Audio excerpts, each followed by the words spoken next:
ಮಹಾಕಾಯ ಸೂರ್ಯಕೋಟಿಸಮಪ್ರಭಾ ನಿರ್ವಿಘ್ನಂ ಕುರು ಮೇ ದೇವ ಸರ್ವಕಾರ್ಯೇಷು ಸರ್ವದಾ ಭಕ್ತಮಾನಸಹಂಸಾಯ ಸಚ್ಚಿದಾನಂದರೂಪಿಣೆ ನಮಃ ಶಂಕರಲಿಂಗಾಯ ನಮಃ ಸದ್ಗುರುಮೂರ್ತೆಯೇ ನಮಃ. ಅಪ್ಪ ಅವರಿಗೆ ವಂದಿಸುತ್ತಾ ನಾನು ಈ ದಿನ ಅಪ್ಪ ಅವರ ಚರಿತ್ರೆಯಲ್ಲಿ ಬರುವಂತಹ ಪರಿಗ್ರಹ ಹಾಗೂ ಅಪರಿಗ್ರಹ ಅನ್ನುವ ಒಂದು ವಿಚಾರವನ್ನು ಒಂದು ಕಥೆಯ ಮೂಲಕ ನಾನು ಹೇಳ್ತಾ ಇದ್ದೇನೆ. ಇದು ಅಪ್ಪ ಅವರು ಕೊಮಾರನಹಳ್ಳಿಯಲ್ಲಿ ಇದ್ದಾಗ ನಡೆದಂಥ ಒಂದು ಘಟನೆ. ಶಿವಮೊಗ್ಗದ ಕೇಶವಮೂರ್ತಿ ಘನಪಾಟಿಗಳು ಅಂತ ಒಬ್ಬರು, ಅವರು ಅನಾರೋಗ್ಯದಿಂದ ಬಳಲ್ತಾ ಇದ್ದರು. ಹಾಗೆ ಅವರಿಗೆ ತೀವ್ರವಾದ ಆರ್ಥಿಕ ಮುಗ್ಗಟ್ಟಿತ್ತು. ಅವರು ಅವರ ಹೊಟ್ಟೆ ನೋವು ಹೇಗೆ ಅಂತಂದರೆ, ಅವರಿಗೆ ಸ್ವಲ್ಪ ಹಾಲು ಅನ್ನ ಊಟ ಮಾಡಿದ್ರೂ ಕೂಡ ಹೊಟ್ಟೆ ನೋವು ಬರ್ತಿತ್ತಂತೆ. ಅಂದರೆ ಆ ಮಟ್ಟಕ್ಕೆ ಅವರಿಗೆ ಹೊಟ್ಟೆ ನೋವು ಬರ್ತಾಯಿತ್ತು ಅಂತ ಹೇಳ್ತಾರೆ. ಅವರು ಅಪ್ಪ ಅವ್ರ ಬಳಿಗೆ ಬಂದರು. ಕೊಮಾರನಹಳ್ಳಿಯಲ್ಲಿ ಇದ್ದರು ಆಗ ಅಪ್ಪ ಅವರು. ಅಲ್ಲಿಗೆ ಬಂದರು. ಆಗ ಅಪ್ಪ ಅವರು ಘನಪಾಟಿಗಳಿಗೆ ಜಾನಕ ಅವರು ಅಲ್ಲಿದ್ದರು. ಜಾನಕ ಗುರುಪ್ರಸಾದ ಕೊಡ್ತಾಳೆ, ನೀವು ಸ್ವೀಕರಿಸಿ ಬನ್ನಿ ಅಂತ ಹೇಳ್ತಾರೆ. ಆಗ ಆ ದಿನ ಅವರು ಸ್ವೀಕರಿಸೋಕ್ಕೆ ಅಂತ ಹೋದರೆ ಅಲ್ಲಿ ಅನ್ನ ಆ ದಿನ ಬಹಳ ಬಿರುಸಾಗಿರುತ್ತೆ. ಹಾಗೆ ಸಾರು ಮಾಡಿರ್ತಾರೆ. ಸಾರು ವಿಪರೀತ ಖಾರ ಆಗಿಬಿಟ್ಟಿರುತ್ತೆ. ಮಜ್ಜಿಗೆ ಹಾಲು ಏನೂ ಕೂಡ ಇರೋದಿಲ್ಲ. ಇವ್ರಿಗೆ ನೋಡಿದ್ರೆ ಅವರಿಗೆ ಸ್ವಲ್ಪ ಹಾಲು ಅನ್ನ ಊಟ ಮಾಡಿದ್ರೂ ಕೂಡ ಹೊಟ್ಟೆ ನೋವು ಬರ್ತಾ ಇರುತ್ತೆ. ಅಂಥ ಪರಿಸ್ಥಿತಿ ಇದ್ದಾಗ ಈಗ ಪ್ರಸಾದ ಅಂತ ಬೇರೆ, ಅದರಿಂದ ಇತ್ಲ ಕಡೆ ಖಾರವಾದ ಸಾರು ಹಾಗೂ ಬಿರುಸಾದ ಅನ್ನವನ್ನು ಸ್ವೀಕರಿಸ್ದಲೇ ಇರೋಕ್ಕೂ ಅವ್ರಿಗೆ ಆಗ್ತಾಯಿಲ್ಲ. ಆದರೆ ಸ್ವೀಕರಿಸಿದ್ರೆ ಖಂಡಿತವಾಗಿ ಅವರಿಗೆ ಹೊಟ್ಟೆ ತೊಂದರೆ ಆಗುತ್ತೆ. ಆ ಪರಿಸ್ಥಿತಿಯಲ್ಲಿ ಅವರು ಆಗಲಿ ಪ್ರಸಾದ ಅಂತ ಅದನ್ನು ಸ್ವೀಕಾರ ಮಾಡ್ತಾರೆ. ಮಾಡಿ ಅವ್ರಿಗೆ ಇನ್ನೇನು ಹೊಟ್ಟೆ ನೋವು ಆರಂಭ ಆಗಿಬಿಡುತ್ತೆ ಅಂತ ಅವರಿಗೆ ಆತಂಕ ಇರುತ್ತೆ, ಆಗಾಗುತ್ತೆ ಅಂತ. ಆಗ ಅಪ್ಪ ಅವರು ಆ ಘನಪಾಟಿಗಳ ನರಗಳನ್ನು ನೀವಿ 3 ದಿನ ಅವರ ಸಮ್ಮುಖದಲ್ಲೇ ಮಲಗಬೇಕು ಅಂತ ತಿಳಿಸ್ತಾರೆ. ಅಲ್ಲೇ 3 ದಿನ ಅವರು ಇರ್ತಾರೆ. ಹಾಗೆಯೇ ಆರ್ಥಿಕ ಮುಗ್ಗಟ್ಟನ್ನು ಪರಿಹಾರ ಮಾಡ್ಕೊಳ್ಳೋಕ್ಕೆ ಪೌರೋಹಿತ್ಯ ಮಾಡಬೇಕು ಅಂತ ಅವರಿಗೆ ತಿಳಿಸ್ತಾರೆ. ಅವರು ಹೇಳ್ತಾರೆ, ಪೌರೋಹಿತ್ಯ ಮಾಡೋದ್ರಿಂದ ಪರಿಗ್ರಹ ಆಗತ್ತೆ, ಆದ್ದರಿಂದ ನಾನು ಮಾಡೋದನ್ನು ಬಿಟ್ಟಿದ್ದೀನಿ, ಮಾಡ್ತಾ ಇಲ್ಲ ಅಂತ ಘನಪಾಟಿಗಳು ಅಪ್ಪನಿಗೆ ತಿಳಿಸ್ತಾರೆ. ಆಗ ಅಪ್ಪ ಅವರು ಹೇಳ್ತಾರೆ, ನೀವು ಮಂತ್ರಜ್ಞರು, ಅಂದರೆ ಮಂತ್ರಗಳನ್ನು ಬಲ್ಲಂಥವರು, ಪೌರೋಹಿತ್ಯಕ್ಕೆ ನೀವು ಯಾರಾದರೂ ನಿಮ್ಮನ್ನು ಕರೆದ್ರೆ ನೀವು ಹೋಗಲ್ಲ ಅಂದರೆ ಅದು ತಪ್ಪಾಗತ್ತೆ. ಆದರೆ ನೀವು ಸಂಭಾವನೆ ಇಷ್ಟೇ ಕೊಡಬೇಕು ಅಷ್ಟೇ ಕೊಡಬೇಕು ಅಂತ ನೀವೇನಾದರೂ ಬಲವಂತದಿಂದ ಸಂಭಾವನೆಯನ್ನು ಇಸ್ಕೊಂಡ್ರೆ ಆಗ ಅದು ಪರಿಗ್ರಹ ಆಗುತ್ತೋ ಹೊರತು ನೀವು ಅವರು ಕೊಟ್ಟಷ್ಟು ನೀವು ತಗೊಳ್ಳೋದ್ರಿಂದ ಏನು ಪರಿಗ್ರಹ ಆಗೋದಿಲ್ಲ. ನೀವು ಪೌರೋಹಿತ್ಯ ಮಾಡಬೇಕು ಅಂತ ಅಪ್ಪ ಅವರು ತಿಳಿಸ್ತಾರೆ. ಘನಪಾಟಿಗಳಿಗೆ ಹೊಟ್ಟೆ ನೋವು ಬರೋದಿಲ್ಲ, ಅದು ಕೂಡ ಅವರಿಗೆ ಹೊಟ್ಟೆ ನೋವಿನ ತೊಂದರೆ ಪರಿಹಾರ ಆಗುತ್ತೆ. ಅವರು ಆರೋಗ್ಯವಂತರಾಗ್ತಾರೆ. ಅವರಿಗೆ ಆರ್ಥಿಕ ಮುಗ್ಗಟ್ಟು ಕೂಡ ಹೋಗುತ್ತೆ. ಅವರಿಗೆ ಎಲ್ಲ ರೀತಿಯಿಂದನೂ ಒಳ್ಳೆಯದಾಗತ್ತೆ ಅಪ್ಪ ಅವರ ಒಂದು ಕೃಪೆಯಿಂದ, ಹಾಗೆ ಅವರ ಆಶೀರ್ವಾದದಿಂದ, ಜೊತೆಗೆ ಅವರು ತಿಳಿಪಡಿಸಿದಂಥ ಒಂದು ವಿಚಾರದಿಂದ. ಅಂದರೆ ಗುರುಗಳು ಜ್ಞಾನವನ್ನು ನೀಡ್ತಾರೆ. ಅಂದರೆ ಬರೀ ಏನು ಕಾಯಿಲೆಯನ್ನು ಗುಣಪಡಿಸೋದು ಅಥವಾ ಏನೋ ಒಂದು ಚಮತ್ಕಾರ ಮಾಡೋದು ಅಂತಲ್ಲ, ಅವರು ಜ್ಞಾನವನ್ನು ಕೂಡ ಕೊಟ್ಟರು. ಇಲ್ಲಿ ಆರೋಗ್ಯವನ್ನು ಉತ್ತಮ ಮಾಡಿದ್ರು, ಜೊತೆಗೆ ಜ್ಞಾನವನ್ನು ಕೊಟ್ಟರು. ಅಂದರೆ ಯಾವುದು ಪರಿಗ್ರಹ ಯಾವುದು ಅಪರಿಗ್ರಹ ಅನ್ನೋ ಸರಿಯಾದ ತಿಳುವಳಿಕೆಯನ್ನು ಕೂಡ ಕೊಟ್ಟಿದ್ದಾರೆ. ಅದಕ್ಕೇ ಗುರುಗಳು ಅಂತ ಹೇಳೋದು. ಎಲ್ಲಿ ಜ್ಞಾನ ಅಜ್ಞಾನದಿಂದನೇ ಸಾಕಷ್ಟು ಅನುಭವಿಸುವುದು ಉಂಟಾಗುತ್ತೆ. ಸಾಕಷ್ಟು ತೊಂದರೆಗಳಿಗೆ ಸರಿಯಾದ ತಿಳುವಳಿಕೆನೇ ಪರಿಹಾರ ಅಂತ ಹೇಳ್ಬೋದು. 95 ಭಾಗ ನಾವು ಅನುಭವಿಸೋದು ಕೇವಲ ಅಜ್ಞಾನದಿಂದನೇ ಆಗಿರುತ್ತೆ. ಇನ್ನು 5 ಭಾಗ ಬಹುಶಃ ಏನೋ ಒಂದು ದೈಹಿಕವಾಗಿ ನಿಜವಾಗ್ಲೂ ದೈಹಿಕ ತೊಂದರೆಗಳು ಅದರಿಂದ ಇರ್ಬೋದೋ ಹೊರತು ಇನ್ನು ಉಳಿಕೆದೆಲ್ಲ ಅಜ್ಞಾನವೇ ಆಗಿರುತ್ತೆ. ಆದ್ದರಿಂದ ಯಾರು ಗುರುವನ್ನು ಸ್ಮರಣೆ ಮಾಡ್ತಾರೆ ಅಥವಾ ಅವರು ಗುರುಗಳ ಹೇಳಿದ ದಾರಿಯಲ್ಲಿ ನಡೀತಾ ಇರ್ತಾರೆ, ಅವರಿಗೆ ಈ ಅಜ್ಞಾನ ದೂರ ಆಗೋದ್ರಿಂದ ಸಾಕಷ್ಟು ತೊಂದರೆಗಳು ಅವರನ್ನು ಬಿಟ್ಟು ಹೋಗುತ್ತೆ ಅಂತ ಹೇಳ್ಬೋದು. ಇಲ್ಲಿ ಈ ಪರಿಗ್ರಹ ಅಂತಂದ್ರೇನು, ಅಪರಿಗ್ರಹ ಅಂದರೆ ಏನು ಅಂತ ಅದ್ರ ಬಗ್ಗೆ 2 ಮಾತು ನಾನು ಕೆಲವು ಪುಸ್ತಕಗಳಲ್ಲಿ ಓದಿ ತಿಳ್ಕೊಂಡಿರೋ ಅಂಥದ್ದನ್ನು ನಿಮ್ಮ ಜೊತೆಗೆ ಹಂಚ್ಕೋತೀನಿ. ಭಾಳಷ್ಟು ಜನ ನಾನು ನೋಡಿದ್ದೀನಿ ಕೂಡ, ಅಪರಿಗ್ರಹವನ್ನು ಪಾಲಿಸ್ತೇವೆ ಅಂತ ಹೇಳ್ತಾರೆ.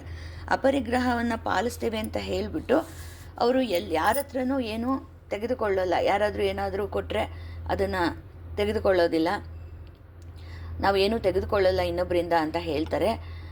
ಹಾಗೆಯೇ ಇನ್ನೂ ಬೇರೆ ಬೇರೆ ರೀತಿ ಯಾರಾದರೂ ಒಂದು ಪ್ರೀತಿಯಿಂದ ಏನಾದರೂ ಕೊಟ್ಟರೂ ಸಹ ಅದನ್ನು ತೆಗೆದುಕೊಳ್ಳೋದಿಲ್ಲ. ಈ ರೀತಿ ಅಪರಿಗ್ರಹವನ್ನು ಪಾಲಿಸೋದು ಅಂತ ಪಾಲನೆ ಮಾಡ್ತಿರ್ತಾರೆ. ಅಂದರೆ ಇಲ್ಲಿ ಪರಿಗ್ರಹ ಅಂತಂದರೆ ಏನು ಅಂತ ಹೇಳ್ತಾರೆ ಅಂದರೆ, ಒಂದು ರೀತಿ ಹೆಚ್ಚಿನ ಸಂಗ್ರಹಣೆ. ನಮಗೆ ಬೇಕೋ ಅದು ಬೇಡವೋ ಆದರೆ ಸಂಗ್ರಹಿಸುವ ಒಂದು ಗುಣ, ಬುದ್ಧಿ. ಇನ್ನೂ ಬೇಕು, ಎಷ್ಟಿದ್ರೂ ಇನ್ನೂ ಇಟ್ಕೊಳ್ಳೋಣ, ಯಾತಕ್ಕಾದರೂ ಬರುತ್ತೇನೋ ಮುಂದಕ್ಕೆ, ಆ ರೀತಿ ಸಂಗ್ರಹಣೆ ಮಾಡೋದು. ಅದು ವಸ್ತುಗಳಿರ್ಬೋದು, ಹಣ ಇರ್ಬೋದು, ಅಥವಾ ಒಂದು ಜನ ಬಳಕೆ ಕೂಡ ಇರ್ಬೋದು ಅಂತ ಹೇಳ್ತಾರೆ. ಅಂದರೆ ನಾವು ಎಷ್ಟು ಜನರ ಜೊತೆಗೆ ಒಡನಾಟ ಇಟ್ಕೊಂಡಿರ್ತೀವಿ, ಅವ್ನ ಫ್ರೆಂಡ್ ಸರ್ಕಲ್ ಇರ್ಬೋದು ಅಥವಾ ಸಂಬಂಧಗಳು ಇರ್ಬೋದು.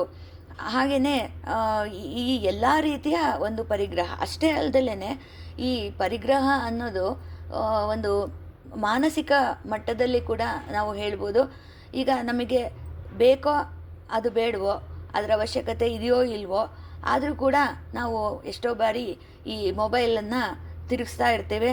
ಅದರಲ್ಲಿ ಏನು ಬರುತ್ತೋ ಏನೋ, ನಮಗೆ ಅದರ ಪರಿವೇ ಇಲ್ದಲೆ, ನಮಗೆ ಬೇಕಾ ಬೇಡವೋ ಪರಿವೇ ಇಲ್ದಲೆ ಸುಮ್ಮನೆ ಫೇಸ್ಬುಕ್ಗಳು, ಹಾಗೆಯೇ ಇನ್ಸ್ಟಾಗ್ರಾಮ್ ಅಂತೆ, ಅದು ಇದನ್ನು ತಿರುಗಿಸ್ತಾ ಕೂತ್ಕೊಂಡು ಕೆಲವು ಕಾಲನ ಅಲ್ಲಿ ವ್ಯಯ ಮಾಡ್ತೀವಿ. ಈಗಿನ ಕಾಲದಲ್ಲೇ ಇದು ಸರ್ವೇ ಸಾಮಾನ್ಯವಾಗಿದೆ. ಅದು ಒಂದು ರೀತಿ ಕೆಲವರು ರಿಲ್ಯಾಕ್ಸೇಷನ್ ಕೊಡುತ್ತೆ ಅಂತ ಹೇಳಿದ್ರು ಕೂಡ, ಅದು ಬೇಕೋ ಬೇಡವೋ ನಾವು ಅದನ್ನು ಮಾಡ್ತೀವಲ್ಲ, ಅದರಿಂದ ಸಾಕಷ್ಟು ಮನಸ್ಸಿಗೆ ಅನವಶ್ಯಕವಾದ ವಿಚಾರಗಳು ಹೋಗ್ತಾ ಇರುತ್ತೆ. ಅದು ನಮಗೆ ಗೊತ್ತಾಗೋದಿಲ್ಲ. ಅಲ್ಲಿ ಮನಸ್ಸಿನಲ್ಲಿ ಆ ಹೋದ ವಿಚಾರಗಳೆಲ್ಲ ಸಂಗ್ರಹ ಆಗ್ತಾ ಇರುತ್ತೆ. ಅದು ಪರಿಣಾಮವನ್ನು ಬೇರೆ ರೀತಿ ನಂತರ ತೋರಿಸ್ಕೊತಾ ಹೋಗುತ್ತೆ. ಆದ್ದರಿಂದ ಈ ಮಾನಸಿಕ ಮಟ್ಟದಲ್ಲೂ ಕೂಡ ನಾವು ನಮಗೆ ಬೇಕಾಗಿರೋದನ್ನು, ಅವಶ್ಯಕವಾಗಿರೋದನ್ನು ಮಾತ್ರ ನಾವು ಇಟ್ಕೊಳ್ಳೋದು, ಹಾಗೆ ಬೇಡದೇ ಇರೋದನ್ನು ನಾವು ಸ್ವೀಕಾರ ಮಾಡದೇ ಇರೋದು, ಮಾನಸಿಕ ಮಟ್ಟದಲ್ಲೂ ಪರಿಗ್ರಹ ಅಪರಿಗ್ರಹವನ್ನು ನಾವು ಒಂದು ಪಾಲನೆ ಮಾಡಬೇಕು ಅಂತ ಯೋಗಶಾಸ್ತ್ರದಲ್ಲಿ ಹೇಳಿದ್ದಾರೆ. ಅಂದರೆ ಇದು ತುಂಬ ಸೂಕ್ಷ್ಮವಾದ ಒಂದು ವಿಚಾರ ಕೂಡ ಆಗುತ್ತೆ. ಈ ಸ್ಥೂಲದಿಂದ ನಾವು ಸೂಕ್ಷ್ಮದ ಕಡೆಗೆ, ಮನಸ್ಸಿನ ಕಡೆಗೆ ಒಳಗಡೆ ಬರ್ತಾ ಹೋದಕ್ಕೆ ಅದು ಬಹಳ ಸೂಕ್ಷ್ಮ. ಅದ್ರ ಬಗ್ಗೆ ನಮಗೆ ಗಮನ ಇದ್ದರೆ ಮಾತ್ರ ನಮಗೆ ಗೊತ್ತಾಗುತ್ತೆ ನಾವು ಪರಿಗ್ರಹ ಮಾಡ್ತಿದ್ದೀವ ಇಲ್ವಾ ಅಂತ ಹೇಳ್ಬಿಟ್ಟು ನಮಗೆ ಗೊತ್ತಾಗುತ್ತೆ. ಆದರೆ ಈ ವಿಚಾರದಲ್ಲಿ ಒಂದು ಸೂಕ್ಷ್ಮ ಇಲ್ಲೇನು ಅಪ್ಪ ಅವ್ರು ಹೇಳಿದ್ದು ನಾವು ನೋಡಬೇಕು ಅಂತಂದರೆ, ಅವರು ನಾನು ಪೌರೋಹಿತ್ಯನೇ ಮಾಡೋದಿಲ್ಲ ಏಕೆಂದರೆ ಪರಿಗ್ರಹ ಆಗುತ್ತೆ ಅಂತ ಮಾಡ್ತಾ ಇಲ್ಲ ಅಂತ ಅವ್ರು ಹೇಳಿದ್ರು. ಅಪ್ಪ ಅವರು ಅದನ್ನು ತಿಳಿಸಿಕೊಡ್ತಾರೆ. ನೀನು ಪೌರೋಹಿತ್ಯ ಮಾಡಿ ಅದರಿಂದ ಏನು ಸಂಭಾವನೆಯನ್ನು ಇಸ್ಕೋತೀಯೋ ಅದರಿಂದ ಪರಿಗ್ರಹ ಆಗೋದಿಲ್ಲ. ಆದರೆ ಅಲ್ಲಿ ಬಲವಂತಪಡಿಸಿ ನೀನು ಇಸ್ಕೊಂಡ್ರೆ ಇಷ್ಟೇ ಬೇಕು ಅಷ್ಟೇ ಬೇಕು ಅಂತ ಅಲ್ಲಿ ಪರಿಗ್ರಹ ಆಗುತ್ತೆ ಹೊರತು, ನೀನು ಸಂಭಾವನೆಯನ್ನು ಇಸ್ಕೊಳ್ಳೋದು ಪರಿಗ್ರಹ ಆಗೋದಿಲ್ಲ ಅಂತ ಏನು ಹೇಳ್ತಾರೆ, ಅದು ತಿಳುವಳಿಕೆಯನ್ನು ಕೊಡ್ತಾರೆ. ಹಾಗೆಯೇ ಅಪ್ಪ ಅವರು ಇನ್ನೊಂದು ಕಡೆ ಹೇಳಿದ್ದಾರೆ. ಈಗ ಯಾರಾದರೂ ಪ್ರೀತಿಯಿಂದ ಏನೋ ಒಂದು ಕೊಡ್ತಾರೆ, ಒಂದು ಪ್ರೀತಿಯಿಂದ ಯಾವುದೋ ಒಂದು ವಸ್ತುವನ್ನು ಏನೋ, ಅದು ನಮಗೆ ಗೊತ್ತಾಗತ್ತೆ ಅವ್ರಿಗೆ ನಮ್ಮ ಮೇಲಿರೋ ಒಂದು ಪ್ರೀತಿಯಿಂದ ಅದನ್ನು ಕೊಡ್ತಾ ಇದ್ದಾರೆ ಅಂತ. ಹಾಗೆ ಅದನ್ನು ನೀನು ಇಸ್ಕೊಂಡ್ರೆ ಅದು ಪರಿಗ್ರಹ ಆಗೋದಿಲ್ಲ ಅಂತ ಕೂಡ ಅಪ್ಪ ಅವರು ಇನ್ನೊಂದು ಕಡೆಗೆ ಹೇಳಿದ್ದಾರೆ. ಅಂದರೆ ಈ ಯಾರಾದರೂ ಬಹಳ ಪ್ರೀತಿಯಿಂದ ಏನೋ ಒಂದು ಕೊಟ್ಟಾಗ ಅಲ್ಲಿ ನೀನು ಅದನ್ನು ತಿರಸ್ಕಾರ ಮಾಡಿದ್ರೆ ಅಲ್ಲಿ ಅದು ಒಂದು ರೀತಿ ತಿರಸ್ಕಾರ ಭಾವನೆ, ಅವರಿಗೆ ಆ ಪ್ರೀತಿಗೆ ನಾವು ತಿರಸ್ಕಾರ ಮಾಡಿದಾಗತ್ತೆ. ಪ್ರೀತಿ ಅನ್ನೋದು ಆ ಪರಮಾತ್ಮನಿಂದನೇ ಬರೋವಂಥದ್ದು.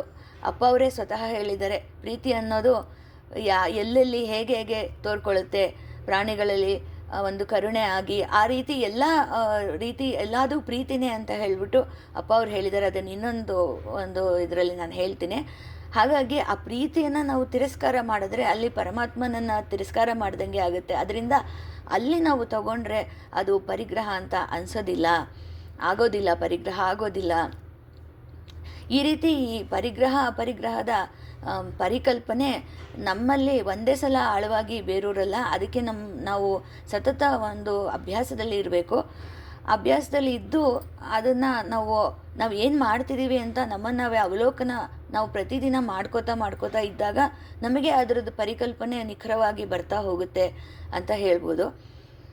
ಹಾಗಾಗಿ ಅಪರಿಗ್ರಹ ಅಂದರೆ ನಾವು ಮನೆಯಲ್ಲಿ ಅತಿಯಾದ ವಸ್ತುಗಳ ಸಂಗ್ರಹಣೆ, ಬೇಕೋ ಬೇಡವೋ ತಂದು ತಂದು ಸಂಗ್ರಹಣೆ ಮಾಡ್ಕೊಳ್ಳೋದು, ಅಥವಾ ಅತಿಯಾದ ಹಣದ ದಾಹ, ಅಂದರೆ ಇನ್ನೂ ಹಣ ಬರಬೇಕು, ಇನ್ನೂ ಹಣ ಬರಬೇಕು, ಬೇಕಾದಷ್ಟು ಸಾಕಷ್ಟು ಇದ್ದರೂ ಕೂಡ ಮತ್ತಷ್ಟು ನಾವು ಸಂಗ್ರಹಿಸಿ ಇಟ್ಕೋಬೇಕು.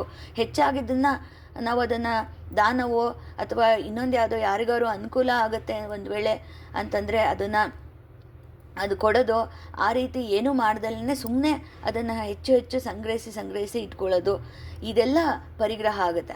ಅಷ್ಟೇ ಅಲ್ದಲೇ ನಾವು ಈಗ ನಮ್ಮಲ್ಲಿ ಏನು ಆಲ್ರೆಡಿ ಇದೆ, ಅಂದರೆ ನಮ್ಮ ಮನೆಯಲ್ಲಿ ಅಥವಾ ನಮ್ಮ ಮನಸ್ಸಿನಲ್ಲಿ ಏನು ಆಲ್ರೆಡಿ ಕೂತ್ಕೊಂಡಿದೆ, ವಸ್ತುಗಳಿರ್ಬೋದು ಅಥವಾ ಯಾವುದೋ ಒಂದು ಹಳೆಯ ವಿಚಾರಗಳಿರ್ಬೋದು, ಅದು ಅನಾವಶ್ಯಕ. ಈಗ ಯಾವುದೋ ಒಂದು ಹಳೆಯ ಒಂದು ಮನಸ್ತಾಪವೋ ಯಾರ ಮೇಲೋ ಆಗಿದ್ದು, ಅಥವಾ ಹಳೆಯ ಒಂದು ಏನೋ ಒಂದು